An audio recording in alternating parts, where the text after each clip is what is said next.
Hi friends, आज आपण गोड गोड कापण्याची रेसिपी करणार आहोत।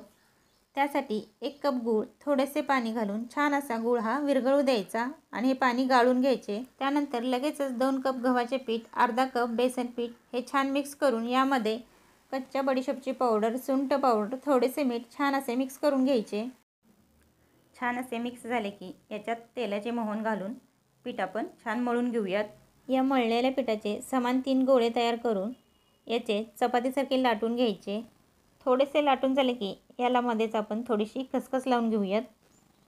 थोडीशी खसखस लावल्यानंतर परत यावर थोडेसे लाटून घेऊन दुसऱ्याही बाजूला खसखस लावून घ्यायची आणि कापण्याच्या आकारात कट करून घ्यायचे। येथे मी तेल गरम करायला ठेवलेले होते।